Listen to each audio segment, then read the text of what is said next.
Muccigrosso here, creator of Xenoplicity and the queues system it runs on. Today's video is going to be just a short little video on game philosophy. And when we're talking about gaming philosophy, what's the right way to play a tabletop role-playing game? I think this really kind of comes down to this age-old question, railroad versus sandbox, or a different way to put that would be narrative storytelling versus emergent storytelling. And so what I would challenge you to think about is that I don't think these are opposing ideas. I don't think that these are opposing ways to play the game. I think if you really boil it down, I think that really these are both two sides of the same coin. I think that if you're going to run a good game session, if you're going to play a good game, if you're going to have something that's engaging and rich and fun for your players at the table, and also for you as a game master, I think that both of these things need to be used in conjunction with each other. I don't think it's a one or the other at all. And I'll give you an example. Actually, we'll cover two examples because I think that this really applies very well. Let's take a town, for instance. So you as the game master, you are the one who creates the town that's going to be in your world, in your setting, right? So as you make the town, right, you're deciding what it looks like. You're deciding what stores are there. You're deciding what the government looks like, who's in control. You're deciding what the religion looks like, who's the religious powers of this area, if any. You're deciding what factions exist in the town or the city. What guilds, right? You as the game master get to create this whole aspect of the setting, right? This whole area, this whole community. This is narrative storytelling. This is railroading, because fundamentally, as you decide what the city looks like, you are also deciding all the ways that it doesn't look like, okay? When you put in what stores and shops are available in town, you are also excluding all the shops and the stores that are not on that list. When you decide who's ruling the city and the type of government it is, or who's in power, you are also excluding all the ways that it is not being run, okay? Same goes for religion. When you decide what god or gods are going to be worshipped in this town, you are excluding all the other deities that are available or that could be worshipped. And so I say all that to say this. That is a railroad. You have created rails, you have created invisible walls, you have created limitations and restrictions. This is part of building a setting, and there's nothing wrong with that. Also, as you expand out, right, and when you create the region or the local area around that town, you are also creating other towns, right? And you're also going to be dictating as the game master how those towns interact with each other. Are they allies? Are they enemies? Do they have kind of like a Cold War going on? It's totally up to you. And this is part of the fun of being a game master, is you get to build this setting, you get to build this world. Well, here's the thing. As you do that, right? Well, when the players get to interact with that, right? When the player characters go into that town or into that region, right? They're getting to see and experience all this narrative detail that you've added to the game. This is narrative storytelling. You are painting a picture in their mind's eye that is totally coming from you. Now, here's the rub. The moment the player characters enter that town or enter that region, okay, this is when emergent storytelling takes over, because now it's no longer yours. You've given it to the players to then interact with. The player characters, based on the decisions that they make in the game, the actions they take, the people they befriend, the people that they kill, the people that they capture, the people that they fight against, depending on where they go and what they do when they get there, the dice results and what happens in the game as the dice are rolled. Once all these things start to happen, now that area, that town, things can shift, things can change based on player action, right? Based on people playing the game. With the player characters coming into a town, that town might look very different within 6 months or a year, based on what the player characters are doing in that town with the people that are there. right? There's so many different ways that this can go. And you, and like me as the game master, when I make a town and I present it to my players, I have no idea, right, exactly what's going to come of that. It can go in a lot of different directions. And this is where emergent storytelling really shines in the game. So you have a railroad, and then within that railroad, you have a sandbox, right? It's not up to me to dictate what my players do once they enter that town. But everything up until the point that they step foot in it, it's totally my decision, okay? And then based on player choice, based on player character actions and the dice results and what comes out of each encounter and each situation that takes place in that town, right? Then that town takes on a life of its own. And so in this way, you have emergent storytelling and railroading all together, okay? And I think this is really the key to understanding how a tabletop role-playing game should be played.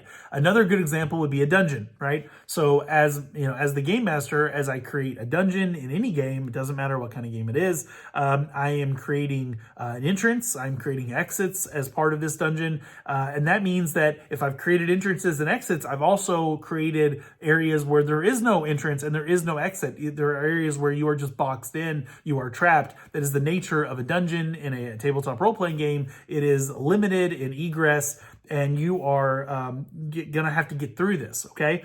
And as I make rooms in this dungeon, I'm going to fill those rooms with enemies, with friends, with neutral parties, with traps, with obstacles, right? There's all kinds of things, treasure. There's all kinds of things that are going to get put into this dungeon. So, and then there's going to be some kind of conclusion to the dungeon. So a dungeon's going to have a beginning where you enter. It's going to have an end where you exit. It's going to have what happens in between those events.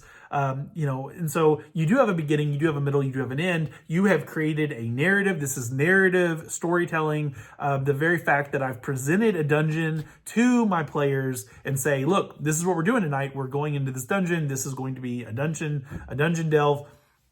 That is narrative storytelling because I've presented them with what's going to take place tonight, what's going to take place in this game session. Now, here's the thing.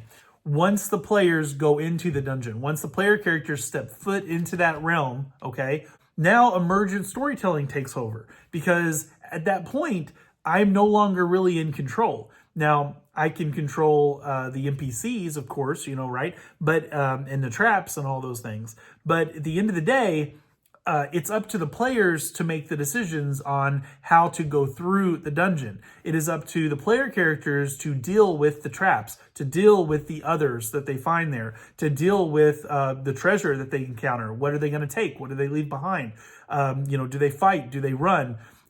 Those are all decisions that the players get to make. And part of the fun of being a game master is sitting back after you've presented a setting or presented a situation to your table and then letting the players interact with it. Because I don't know, I have no idea how this is going to play out, right? It's fun as the game master to sit back and watch the players interact with each other and interact with the world, interact with the setting, interact with that dungeon or that town.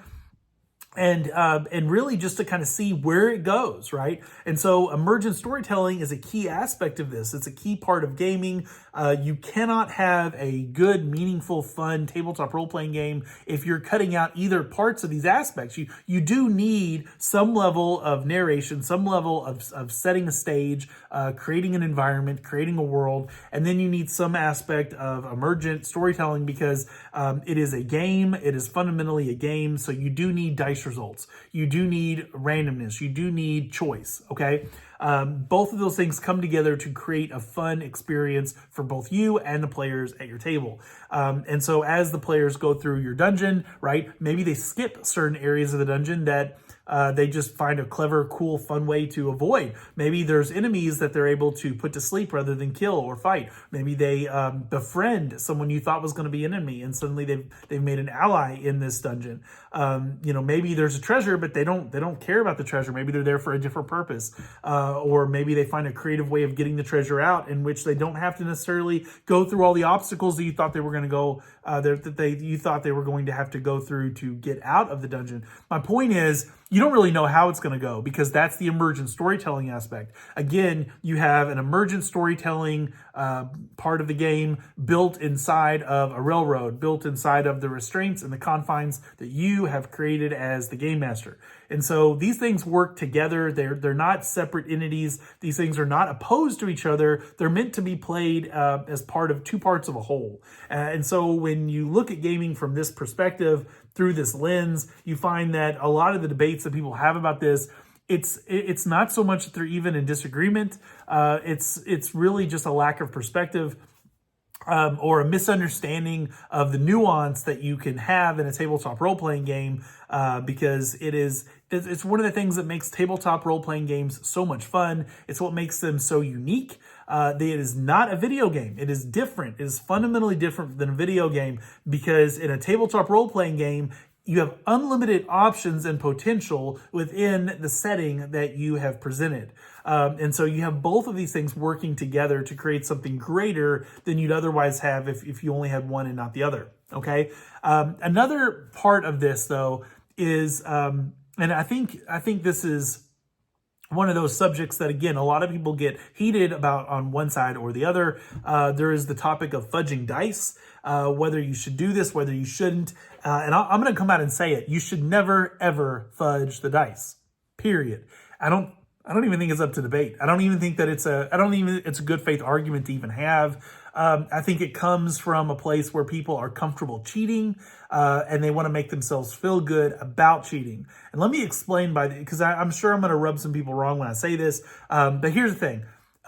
In a tabletop role-playing game, if you do not want a random solution, don't roll the dice, period. You don't roll the dice for things that you don't want a random outcome for, right? If a fighter goes up to someone and wants to just smack them upside the head or run him through with a sword, if I don't think there's any challenge or threat to that, I would just let it happen. I would not say that you can roll the dice, but then I'm going to try to fight the outcome of whatever you roll. Okay, I'm not going to do that, because at the end of the day, if I'm saying roll for it, then what I've said is there's a chance of success, there's a chance of failure. We have to roll the dice and see what's what. That's anytime you ask someone to roll for something in the game, that's because you're choosing to not narrate what the result is. What the outcome is up in the air, okay? There are stakes involved, or there is a risk involved, or there's just a way that maybe it just goes sideways or south. If I don't think that there's any chance of that happening, then there's not going to be a roll for it, right? Because if I'm not comfortable with a random result, then I should just dictate what the result is, okay? And there are plenty of situations in which this makes perfect sense, okay? There are times in the game when I'm playing a game where I might give full narrative control over to a player and say, all right, you're doing this, you tell me what this looks like, okay? Give you some examples. Let's say, for instance, we're playing a game like Vampire the Masquerade, and one of the players says that he wants to go feed, he wants to go into a club, pick up somebody, feed, and he's got an idea for how he wants that to play out. I could roll for those things. I could try to play out that whole situation, and that could be fun, and sometimes we do. But there's other times when it just, in my own mind's eye, I think, there's no reason to add complications to this, and there's no reason to make this more than what it is. And so I would just tell the player, you know what? You narrate. Tell me what this looks like. Describe what this looks like. You're going into this club. You're going to go approach this person. You're going to pick them up. You're going to feed. You narrate that, right? And there's no dice rolls involved. It's just them narrating what they do. It's full narrative storytelling, and this is allowed in this moment because I don't want there to be a chance of failure. I don't see a purpose or a need for that. There's no stakes.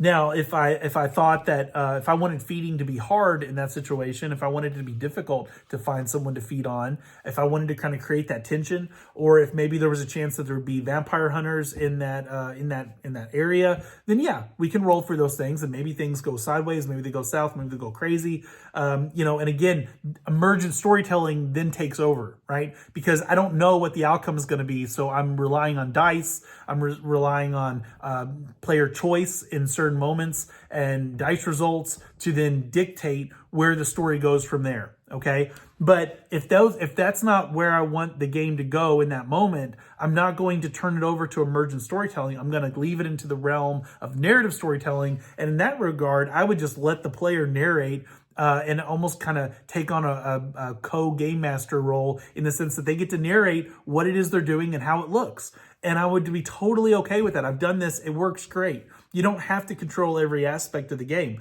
It's fun and cool and engaging to get your players used to adding to the narration in those kind of narrative moments. As a matter of fact, I would say that it's a good stepping stone to getting people to become game masters themselves, is giving them little tidbits of practice at your table and getting to narrate a situation, not just their own character. There's nothing wrong with that. Another good example might be if you're playing like D&D or DCC and the characters are going into a town. The town is their safe space. It's the place where they're going to recuperate, to sell things, to buy things, to interact with things before they go back out to a dungeon, things like that. So players are going into this situation kind of having a preconceived idea of what it is they want to accomplish in the time that they have here. And really, a lot of times this is just described as something like a downtime period, and that's fine. There's nothing wrong with that at all. But, you know, if you wanted to play out some aspects of the downtime, there's nothing wrong with you saying, okay, I tell you what, just tell me what you're doing. And then I let the players narrate their own characters going to a shop or going here, or going there, doing this, selling this, buying this, going here and mingling or whatever. Going here to pray at a temple, it doesn't matter. The point is, I'm letting the players narrate not just their own character, but also their surroundings. I'm just giving it over to full narrative storytelling. When you fudge dice results, okay, what you've done is this is a moment in the game where emergent storytelling has been selected, because that's why you're rolling the dice. You're rolling the dice because the outcome is unknown, because there's some kind of risk involved, and you need something to decide success or fail, pass or fail, right? And so at that point, if you then roll the dice and just don't like the outcome and decide that you're going to change or ignore what those dice results are because if it's better fitting with what you would like, well, what you've done is you've cheated, okay? You've cheated. Let's just call a spade a spade. It's cheating. If you roll a dice and then decide to ignore or say that the outcome isn't what it really was, you have just cheated. And it doesn't matter whether you're the game master or the player, you're cheating in the game. It doesn't matter. If I do this with chess, it's cheating and it's a reason to throw the match, right? Like I can't just say, well, yeah, I know the pawn can have to go this way, but I'm just going to move him this other way because I think that makes more narrative sense, or I just like that better. Well, of course I do, because I want to win. That's not how you play the game. If you're going to roll dice, you need to stick with the outcomes that you're going to roll. Otherwise, don't roll the dice in the beginning. Right? Not everything needs to be rolled in any tabletop role-playing game. Most games will have somewhere in the rules where it specifically states this. Not all games. Some games maybe they kind of skip over this aspect of the game. But most tabletop games, you'll find some space in there where it talks about when to roll or when not to roll. And it's going to say something very similar to this. And there's another aspect to this too that I think, again, I'm not trying to insult anybody, but you got to be comfortable and okay with whatever the result is. If it's negative, that is not something that ruins your day, right? There's an aspect of being a good sport in the game where you as the game master should not be worried about your players throwing a fit if they don't get what they want or the dice don't go in their favor. And you as a player, your attitude should not be affected in a negative way if your character loses or even if they die. It is just a game. It is a fictional play arena of fun. And so part of the fun of the game is that you don't know what's going to happen to this character. You are not your character. Your character is not you. You are just playing this character in a game. If that character dies, you can make another character.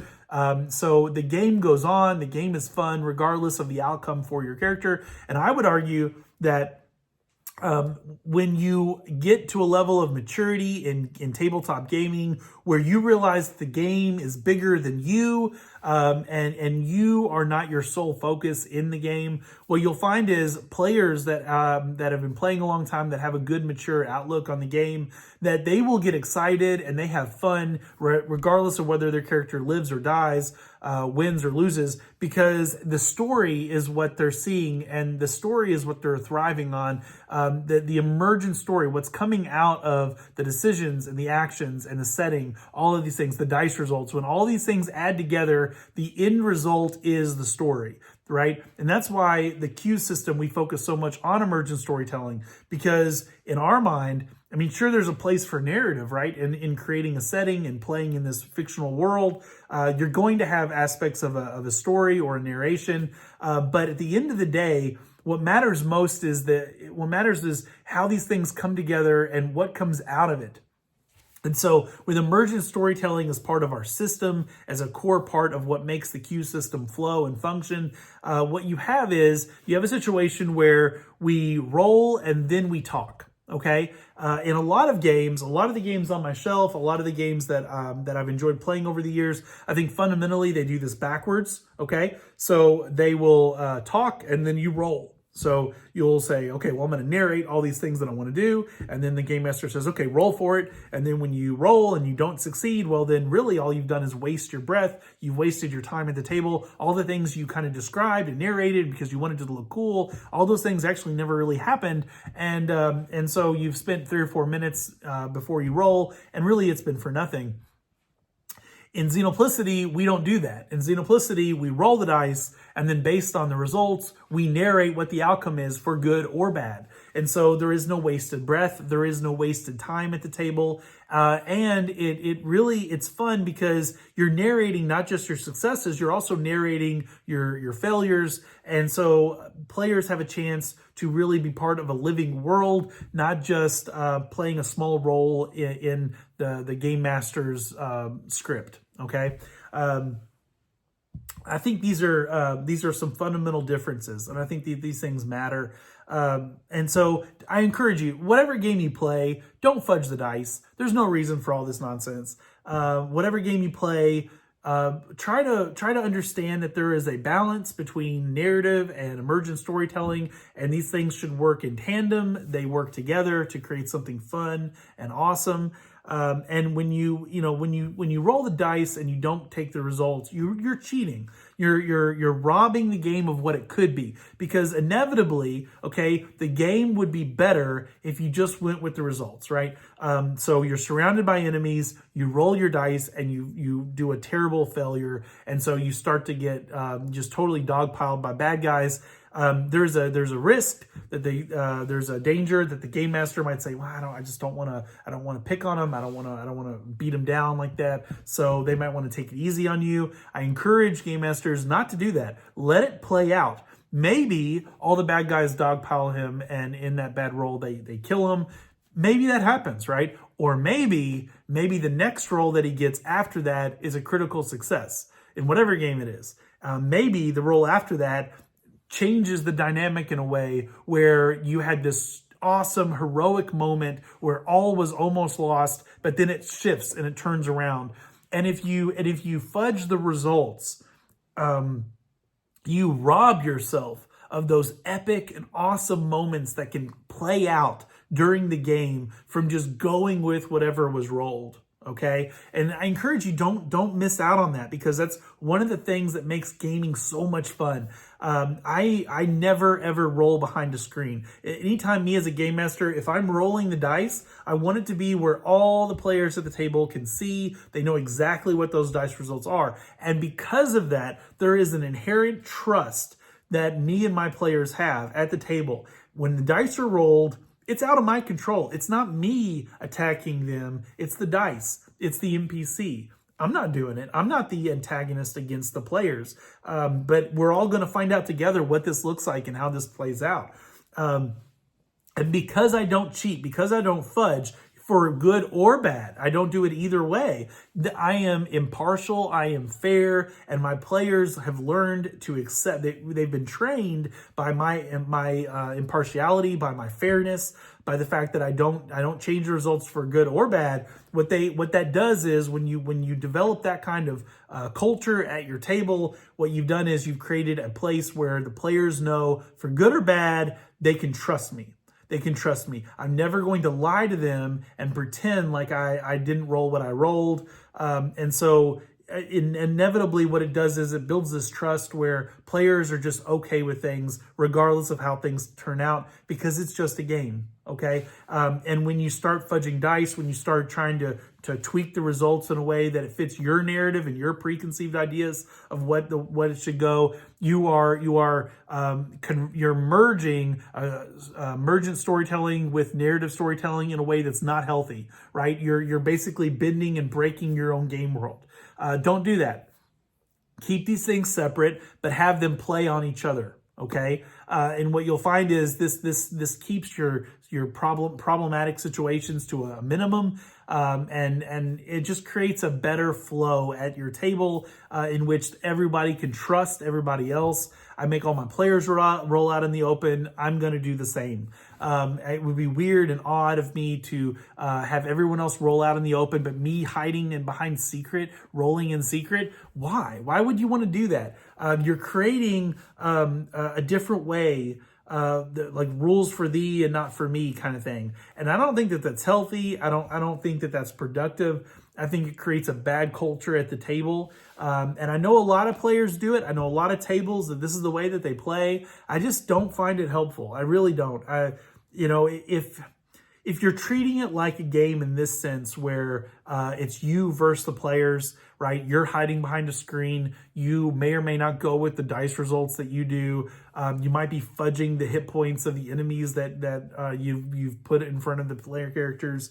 You might be fudging the treasure for good or bad based on how you feel in the moment. I find this to be a chaotic table. And frankly, this also lends itself, in my opinion, to players also trying to game the system. So then you've got players trying to peep over the screen. You've got players trying to get a glimpse of the hit points. You've got players trying to see what you rolled. You've created this whole culture of like us versus them that I don't think is helpful. I don't think it's productive. I think that it's harmful to the hobby. It gets people in bad moods and can turn people off, because then when you do kill a player character, that player is thinking, well, why didn't he bend the rules for me here? Because I know he bent the rules last session for so-and-so. Or, oh man, like, why? You know what? I know he added hit points onto his NPC in the last fight, but now I'm dead and he didn't do that for me. You see, you create problems and you create issues at your table because you've not been impartial. You've not been fair. You've played favorites. And for good or bad, I don't think it's healthy. I don't think it's good. And so I encourage you guys, don't do that. Be fair, be impartial, roll out in the open. Don't mix your narrative and your emergent. Keep them separate, but use both in the game, okay? There's a time and place to narrate things in the game. There's a time and place to rely on emergent storytelling. And when you keep these things in their proper place and you use them in conjunction with each other, rather than them trying to like trip over top of each other, you'll find that the game flows a lot better and you have a lot more fun. Anyway, guys, that's it for my rant today. I hope you guys enjoyed it. Let me know what you think in the comments below.